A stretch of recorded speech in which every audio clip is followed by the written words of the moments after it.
नमस्कार, राधे राधे। 13 फरवरी का current affair पढ़ेंगे। आज का मोटिवेशन क्या है? लोग चाहते हैं तुम आगे निकलो, पर ये नहीं चाहते कि तुम उनसे आगे निकलो। कुछ 100 लोग हैं, 100% लोगों में से आपके 50% या 60% या 70% लोग चाहते ही नहीं हैं कि आप एक कदम भी आगे बढ़ो। पर कुछ 20% जो लोग हैं वो जो चाहते हैं कि आप आगे बढ़ो, और 20% में से भी कुछ ऐसे बंदे हैं, मतलब 5% कुछ ऐसे बंदे हैं, या फिर मतलब 20% ही मान लो, जो आप थोड़ा बहुत भला चाहते हैं। उनमें से भी कुछ ऐसे हैं भाई, उनसे आगे मत निकल जाना आप। आगे तो बढ़ो, कितना भी आगे बढ़ना, पर उनसे आगे नहीं बढ़ना चाहिए। पहले हमारा भला होना चाहिए, फिर दूसरे का भला होना चाहिए। तो कहने का मतलब है, मूल में आप है, अस्तित्व आपका है, दूसरे का नहीं। ठीक है, अस्तित्व में आप है, आपको कुछ अपना भला करना है, आपको कुछ अपना अस्तित्व उजागर करना है, तो आपको अपने लिए ही काम करना पड़ेगा, दूसरे पर निर्भर कतई ना हो और विश्वास भी ना करें। चलिए, माता पिता को छोड़कर 13 फरवरी का हम जो करंट अफेयर पढ़ रहे हैं, तो उसकी उसकी कुछ 2-3 लाइनों में हिस्ट्री देख लेते हैं। और जो यूनाइटेड नेशन का जो हम सेशन चला रहे हैं, अगर किसी को पसंद नहीं आ रहा है तो आप उसको करके देखते हैं। सिर्फ 1 से लेके 10 तक क्वेश्चन, पर जिसको अच्छा लग रहा है वो आप कंटिन्यू पढ़ सकते हैं। और आज हम जो है 13 फरवरी का कुछ हिस्ट्री देख लेते हैं, जो क्या हुआ है इतिहास में 13 फरवरी के दिन। चलिए देखते हैं। 1948 में क्या हुआ भाई? राष्ट्रपति महात्मा गांधी जी ने आमरण अनशन किया। आमरण जो अनशन किया, किसने किया? महात्मा गांधी जी ने, 1948 के दिन, वो भी 13 फरवरी 1948 के दिन ये हुआ। चलिए, 1984 में क्या हुआ? पूर्व प्रधानमंत्री इंदिरा गांधी, किसकी बात चल रही है? इंदिरा गांधी ने नौसेना के लिए मुंबई स्थिर मझगांव डाक की शुभारंभ किया। मझगांव डाक जो है उसका शुभारंभ किया। कौन सी प्राइम मिनिस्टर, उनका नाम क्या है? इंदिरा गांधी, 1984। चलिए, 13 फरवरी की बात है। 2001 में क्या हुआ? 13 फरवरी को अंतरिक्ष में शुभ ग्रह इरोश पर पहला मानव रहित यान उतरा। कहां पर? अंतरिक्ष में शुभ ग्रह इरोश, इरोश पर जो है पहला मानव रहित, ठीक है, मानव जिसमें नहीं था, वो यान पहुंचा। 2001, 13 फरवरी 2001 में ये हुआ। चलिए, कुछ पॉइंट और हैं। 1931 नई दिल्ली में भारत की राजधानी घोषित की गई। देखो, भारत की राजधानी जो है नई दिल्ली को घोषित किया गया, वो कब हुआ? 13 फरवरी 1931 में ये हुआ। चलिए, 2010 में क्या हुआ? भारत के सबसे चर्चित राज्य महाराष्ट्र के पुणे में यहूदियों की प्रार्थना स्थल के पास बेकरी में एक बम विस्फोट हुआ, जिसमें करीब 17 लोगों की जान चली गई। ये मुझे नहीं लगता इतना कोई बहुत याद करने वाली चीज है, पर एक बार याद कर सकते हैं कि यहूदी जो थे, उनके जो प्रार्थना स्थल था, वहां पर बम विस्फोट हुआ। कहाँ पर? 2010 में, 13 फरवरी की ये बात है। पर मोस्ट इंपॉर्टेंट जो 3 पॉइंट हमने पढ़ लिए हैं, वो राजधानी वाला, और इंदिरा गांधी जी वाला, माझघाट वाला, और गांधी जी वाला, ठीक है, ये आप मोस्ट याद रखें। चलिए पहला क्वेश्चन क्या है आज? पहला क्वेश्चन है, राष्ट्रीय उत्पादकता दिवस प्रति वर्ष कब मनाया जाता है? इसके ऑप्शंस आपके सामने हैं। 11 फरवरी, 12 फरवरी, 13 फरवरी, 14 फरवरी। बताइए, पूछा क्या जा रहा है? क्वेश्चन समझिए कि राष्ट्रीय उत्पादकता दिवस, राष्ट्रीय उत्पादकता दिवस जो है वो प्रतिवर्ष हम कब मनाते हैं? इसका जो आंसर है वो है 12 फरवरी। कब मनाते हैं? 12 फरवरी को हम राष्ट्रीय उत्पादकता दिवस मनाते हैं। ये जो है राष्ट्रीय उत्पादकता परिषद है, क्या? एनसीपी, क्या? एनसीपी राष्ट्रीय उत्पादकता परिषद, इसके द्वारा ये दिवस मनाया जाता है। आपको क्वेश्चन पढ़ के ही समझ में आ रहा है, उत्पादकता से संबंध इसमें जानकारी दी जाती है या इसको बढ़ोतरी दी जाती है। जो भी हमारे भारत में उत्पादित होता है, या हम जिसको उत्पादित करके हमारा जो अर्थव्यवस्था है उसको बढ़ाते हैं, तो उसको प्रोत्साहन दिया जाता है, कहीं ना कहीं उसको बढ़ोतरी दी जाती है। और जो उत्पादन है उसमें गुणवत्ता बढ़ाई जाती है, कि उत्पादन तो हो रहा है भाई, पर उसमें हम कैसे गुणवत्ता बढ़ा सकते हैं, ये इसका काम है।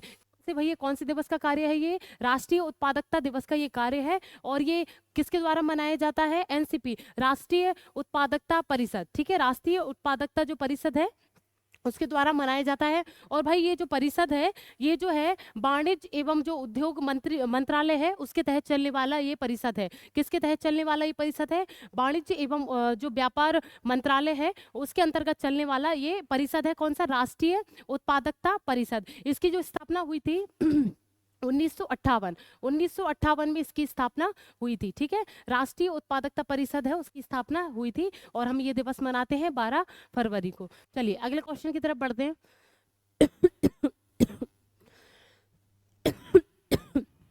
सॉरी। चलिए, अंतर्राष्ट्रीय मिर्गी दिवस प्रतिवर्ष कब मनाई जाती है? इसके ऑप्शंस आपके सामने हैं, 12 फरवरी, 13 फरवरी, 14 फरवरी, 15 फरवरी। बताइए क्या है? अंतर्राष्ट्रीय मिर्गी दिवस प्रतिवर्ष कब मनाया जाता है? इसका भी आंसर जो है वो 12 फरवरी। कब मनाया जाता है भाई? 12 फरवरी। मिर्गी आप सभी बहुत सारे आपने देखा हो कि आपके आस पड़ोस में ही होंगे, या फिर कभी आपने पहले देखा हो, नहीं भी देखा हो तो आपने सुना होगा कि भाई मिर्गी एक विकार होता है मानसिक रूप से, और ये तंत्रिका तंत्र इसमें प्रभावित होता है। आपने देखा हो एकदम से व्यक्ति गिर जाता है, मुंह से झाग निकलने लगता है, कोई के हाथ पैर ऐसे टेढ़े से हो जाते हैं, तो ये एक तंत्रिका तंत्र से संबंधित एक विकार है। इसके प्रति जागरूकता फैलाना इस दिवस का कार्य है। भाई मिर्गी सभी को पता होगा, और नहीं पता है तो मैंने अभी आपको बता दिया है। इसका दिवस जो है 12 फरवरी को मनाते हैं, इसके प्रति जागरूकता पैदा करने के लिए कि इसके लक्षण होते क्या हैं, इसके उपचार क्या क्या हो सकते हैं, हम घर में हम क्या क्या कर सकते हैं कि कोई मरीज अगर एकदम से मिर्गी से प्रभावित है तो उसका उपचार हम घरेलू उपचार कैसे कर सकते हैं, घरेलू नहीं तो हम क्या क्या इसके उपचार हैं, इसके प्रति जागरूकता दर्शाई जाती है। 12 फरवरी को अंतर्राष्ट्रीय मिर्गी दिवस मनाया जाता है। चलिए देखिए, हाल ही में किस राज्य के कैबिनेट ने पर्यटन क्षेत्र के विकास के लिए विधेयक को मंजूरी दी है? इस ऑप्शंस आपके सामने हैं, Assam cabinet, Punjab cabinet, Telangana cabinet और केरल कैबिनेट। बताइए, पहले क्वेश्चन समझिए, किस राज्य, आपसे राज्य का आंसर पूछा है तो आप राज्य बताएंगे। कैबिनेट, कैबिनेट आप जानते ही हैं, ठीक है, के पर्यटन क्षेत्र के विकास के लिए, पर्यटन क्षेत्र के विकास के लिए एक विधेयक को मंजूरी दी है। किस राज्य सरकार ने, उसके कैबिनेट ने पर्यटन क्षेत्र के विकास के लिए एक विधेयक को मंजूरी दी है? वो आपसे राज्य पूछा गया है, किस राज्य की सरकार ने ऐसा किया है? इसका जो आंसर है असम कैबिनेट। क्या इसका आंसर है? असम कैबिनेट। और सभी को पता है कि असम के जो मुख्यमंत्री है हेमंत विश्व शर्मा, क्या है? हेमंत विश्व शर्मा, ठीक है। असम की कैबिनेट जो है, मतलब उसकी एक कैबिनेट बैठी, उसमें एक ये विधेयक पारित हुआ कि जो उसके पर्यटन स्थल है उसका विकास भी हो और वो उन्नत भी हो, और उसके आसपास जो सफाई है वो भी बनी रहे, और जो पर्यावरण है वो भी स्थिर बना रहे। इस प्रकार का कोई विधेयक है जो असम में पारित हुआ है, और असम के जो मैंने है मुख्यमंत्री बता दिया, हेमंत विश्व शर्मा, ठीक है, विश्वा शर्मा। चलिए, और ये जो पंजाब के हैं, पंजाब के मुख्यमंत्री का नाम क्या है? भगवंत मान, क्या है? भगवंत मान। और केरल जो है पिनराई विजयन, क्या है? पिनराई विजयन जो मुख्यमंत्री बता रही हूँ, ठीक है। और तेलंगाना जो है रेवंत रेड्डी, तेलंगाना के मुख्यमंत्री का नाम क्या है? रेवंत रेड्डी। पंजाब का बता दिया है, केरल का बता दिया है, अभी असम की तो बात हो ही गई है। चलिए हाँ, अगला क्या है? डार्विन दिवस हर साल कब मनाया जाता है? इसके ऑप्शंस हैं 7 फरवरी, 9 फरवरी, 11 फरवरी, 12 फरवरी। बताइए क्या पूछा गया है? डार्विन दिवस जो है, जिसने बायो ली हो, जिसका अगर 12th में बायो हो तो सबको डार्विन से तो बहुत अच्छे से परिचित होंगे ही, तो जो है वो दिवस हम हर साल कब मनाते हैं, ये आपसे पूछा गया है। इसका जो आंसर है वो है 12 फरवरी। इसका क्या आंसर है? 12 फरवरी। 12 फरवरी को हम है जो डार्विन दिवस मनाते हैं। डार्विन की एक पुस्तक का नाम आपने सुना हो, ऑरिजिन ऑफ स्पीसीज। आप सभी ने पढ़ा हो, अगर नहीं भी पढ़ा हो, आप कंपटीशन में है तो अभी आपने पढ़ा हो कि डार्विन की एक पुस्तक है, उसका नाम क्या है? Origin of species. उस बुक को है 2015, कब? 2015 में जो है इतिहास में सबसे अच्छी बुक माना गया है, इतिहास की सबसे अच्छी बुक माना गया है। कब? 2015 के उस इतिहास में डार्विन की जो बुक है ओरिजिन ऑफ स्पीसीज, उसमें बहुत अच्छी प्रभावशाली बुक घोषित किया गया था डार्विन की। आप लिख लीजिएगा, मैं लिख दे रही हूँ, आप लिख लीजिएगा। क्या है भाई? ओरिजिन, ओरिजिन ऑफ स्पीसीज, ठीक है। और इन्होंने जो विकासवाद का सिद्धांत दिया, ठीक है, और ये जो जीव विज्ञान है उसमें जो इनकी पादप विज्ञान है, उसमें इनकी जो उपलब्धियां हैं, इनका जो योगदान है, उसको याद करने का ये दिन मनाया गया है, ठीक है। जीव विज्ञान में विकासवाद मतलब समय के साथ बहुत सारे परिवर्तन होते हैं जीवों में, और पादप विज्ञान में, ठीक है, बॉटनी, उसमें कैसे कैसे क्रमबद्ध अध्ययन किया जाता है, कैसा क्या, तो डार्विन ने ऐसे क्रमबद्ध अध्ययन के बारे में बहुत अच्छे से बताया है। और इन्होंने विकासवाद दिया है कि मतलब समय के साथ हर व्यक्ति में एक परिवर्तन होता है और विकास होता रहता है। उनके ये इस योगदान को हम याद करते हैं। क्या नाम है भाई उस दिवस का? डार्विन दिवस, जो हम मनाते हैं 12 फरवरी। और इनकी बुक का नाम क्या है? Origin of species. क्या है? Origin of species. चलिए अब क्या है भाई अगला क्वेश्चन? हाल ही में केंद्र सरकार ने भिखारी मुक्त बनाने के लिए कितने शहरों की पहचान की है? इसके ऑप्शंस आपके सामने हैं 20, 30, 35, 40। देखिए पूछा क्या गया है कि केंद्र सरकार, ठीक है, केंद्र सरकार की बात चल रही है, भिखारी मुक्त बनाने के लिए कितने शहरों को पहचान दी है? मतलब भिखारी, जहाँ पर भिखारी मतलब भिक्षा कोई ना ले पाए, ठीक है, भिखारी कोई बचे ही ना, भुखमरी से कोई ना बचे, तो ऐसे शहरों को चिन्हित किया गया है कि जहाँ से भुखमरी हमको कम करना है, और जो भिक्षावृत्ति है उसको कम करना है। भिक्षा भिक्षा यानी मतलब भीख मांगना, वो जो एक चली आ रही है उसको कम करना है। तो कितने शहरों को केंद्र सरकार ने चिन्हित किया है? वो है 30। कितने शहर है? 30 शहर ऐसे हैं जहाँ पर जो है भिक्षा या मतलब भूखे जो लोग हैं या फिर जो गरीब लोग हैं, जो भिक्षा मांगकर अपनी रोज की जो अपनी भूख है, कुछ जरूरतें हैं उनको पूरा करते हैं, उसको कम करना है, उन शहरों को चिन्हित किया है। वो कितने शहर हैं? 30 ऐसे शहर हैं। चलिए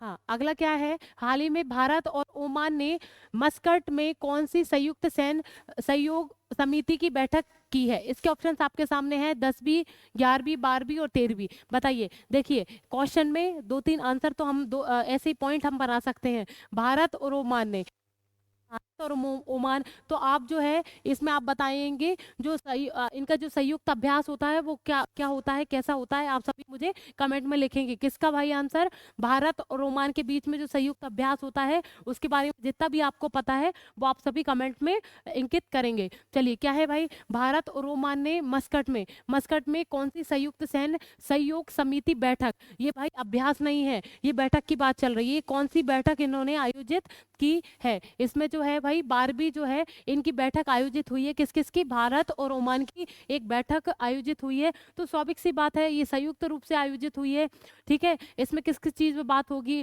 सेना के आपसी सहयोग पर बात होगी, क्या क्या हम नया कर सकते हैं, ठीक है, समुद्र में जितने भी हम और तकनीकी कैसे हम जलयानों को उसमें और आधुनिकता बढ़ा सकते हैं, सेना के ऊपर, समुद्र में खोज के ऊपर, बहुत सारे इसके टॉपिक हो सकते हैं, ठीक है। भारत और ओमान की ये बैठक हुई है, वो भी 11वीं ये बैठक हुई है। चलिए हाँ, अब क्या है भाई? हाल ही में राज्यों और एआरडीबी और आरसीएस कार्यालयों के लिए कंप्यूटरीकरण योजना किसके द्वारा शुरू की गई है? इसके ऑप्शंस आपके सामने हैं नरेंद्र मोदी, अमित शाह, भूपेंद्र यादव, पीयूष गोयल। बताइए क्या है भाई? देखिए कौन से कार्यालयों में भाई? Rich computerization services, rich computerization rich computerization services. इसका आपको समझ में आ रहा हो कि हायर लेवल का जो कंप्यूटरिकेशन होता है, मतलब उसके द्वारा जो काम किया जाता है वो अपर लेवल की हो सकता है, मतलब उसकी जो सर्विसेज दी जाती है उन कार्यालयों के तहत अमित शाह, इसका आंसर क्या है भाई? अमित शाह जी जो है उन्होंने नई दिल्ली में सहकारी ग्रामीण जो बैंक हैं और भी जो शाखाओं के जो बैंक हैं या कुछ ऐसे कार्य हैं वहां पर ये आधुनिकीकरण करने की योजना बनाई है, ठीक है। रिच कंप्यूटरिकेशन सर्विसेज, इसका क्या इसका फुल फॉर्म क्या है? Rich computerization services. ये योजना जो है वो हायर लेवल के जो कंप्यूटरिकेशन यानी मतलब उसमें जो आधुनिकता होती है उसके द्वारा सेवाएं दी जाएंगी। ये बहुत सारे ग्रामीण जो बैंक हैं, सहकारी जो क्षेत्र हैं उस पर लागू की जाएगी। ये अमित शाह के द्वारा जी जो है वो गृह मंत्रालय के जो मंत्री हैं अमित शाह, उनके द्वारा ये योजना चलाई जा रही है नई दिल्ली में। चलिए अगला क्या है भाई? आईएसएसएफ शूटिंग विश्व कप रिदम सांगवाल और उज्जवल मलिक ने कौन सा पदक जीता है? इसके ऑप्शंस आपके सामने हैं स्वर्ण पदक, कांस्य पदक, रजत पदक, इनमें से कोई नहीं। क्या पूछा जा रहा है कि आईएसएसएफ जो शूटिंग विश्व कप जो है इसका फुल फॉर्म लिख लीजिए, इंटरनेशनल शूटिंग स्पोर्ट्स फेडरेशन। क्या है? International shooting sports federation. जो शूटिंग विश्व कप जो है उसमें रिधम सांगवाल और उज्जवल मलिक, इसका नाम स्पेशल याद रखें। रिधम सांगवाल जो हरियाणा की हैं, ठीक है, और दूसरा नाम क्या है? उज्जवल मलिक। उन्होंने कौन सा पदक जीता है? इसमें जो ऑप्शन है वो आपके सामने है, इस स्वर्ण, कांस्य, रजत और इनमें से कोई नहीं। इसका जो आंसर है वो है स्वर्ण पदक। स्वर्ण पदक इन्होंने जीता है, ठीक है। स्वर्ण पदक इन्होंने जीता है 10 मीटर एयर पिस्टल और 10 मीटर राइफल में इन्होंने ये स्वर्ण पदक जीता है। रिधम सांगवाल और उज्जवल मलिक, इन दोनों के नाम आपके मुंह पर होने चाहिए, क्योंकि गेमों से